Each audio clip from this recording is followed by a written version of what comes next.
আসসালামু আলাইকুম রহমতুল্লাহি ওয়া বারাকাতুহু। আমরা এখন কাটবো একটা কামিজ, 3 পিসের প্রিন্টেড একটা কামিজ কাটবো।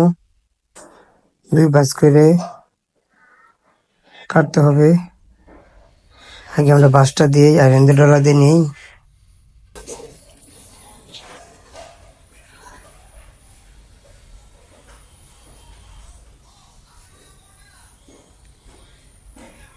এক পাট কাট পিছাইলাম হয়েছে, আর এক পাট 2 ফরত করে ভাঁজ দিয়ে নিতে হবে।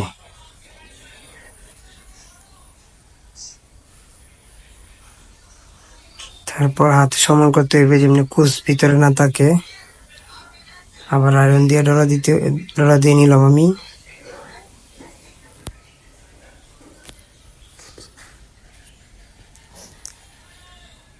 তারপরে যে নিচে দিয়া কাপড় রাখতে হবে ভাঙ্গার বুঝ লাইকা। তারপরে লম্বা, যতটুক লম্বা হয় ততটুক লম্বা দিলাম, লম্বার দাগ দিয়ে দিলাম। তারপরে মরার দাগ, তারপরে তারপরে হিপের দাগ, তারপরে পেটের দাগ। তারপর দিয়ে স্কেল দিয়ে মার্কিং করতে হইব। হিপেরটা আমি মার্কিং করে দিলাম, তারপর পেটেরটা দিয়ে দিলাম, তারপরে মরারটা, তারপরে হুক। তারপর আমরা বডির মাপটা নিয়ে নিব। বডির মাপে দাগ যাই তাদের দিলাম। তারপরে আপনার পেটের মাপ, পেটে যা আছে তা দিয়ে দিব মাপে। তারপর মাজার মাপ, ঠিক আছে।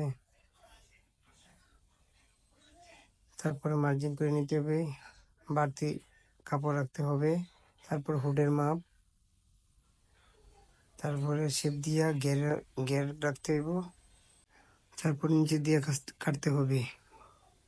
তারপরে হুড দিয়ে কাটতে মরা কাটতে হবে। তারপর শেপের দাগে দাগে কাইটা নিচ পর্যন্ত নিতে হবে। নেওয়ার পরে হুডের চাগান দিতে হবে। তারপরে প্যাডের চাগান, তারপরে হিপের চাগান। আমরা জামার পাটটা অলরেডি কাটতে পালাইছি। হ্যান্ড কাটমু হাতা।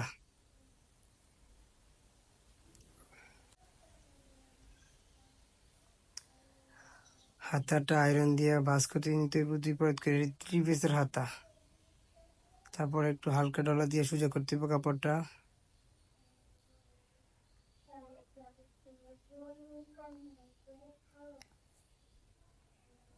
তারপর একটা প্রিন্ট আছে, প্রিন্টটা মাঝখানে মেডেল লাইকা, তারপরে একটা ভাঁজ দিতে হইব। 2টা হাতা, 4টা ভাঁজ,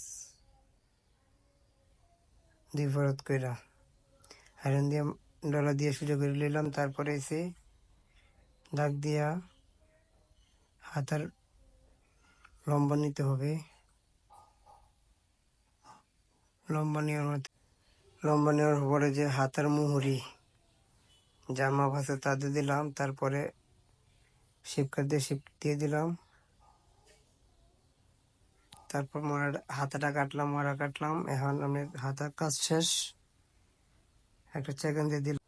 তারপর হাতে সমান করে কাটলে অনেক সময় হাতের মধ্যে হারা হয়, হারা হইলে মাঝখান দিয়া কাটে দিতে হইব। আমাদের হাতে কাটা শেষ, তারপর জামা কাটাও শেষ। বইলে রাখতেছি।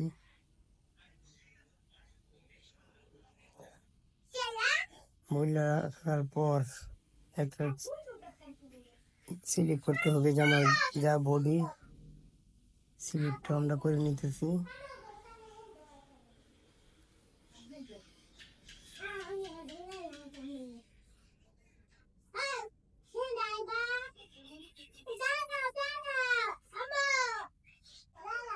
তারপর মিমোটা করে রাখলাম, যারা সেলাইব তাদের জন্য সহজে সেলাইব। মিমো দেখে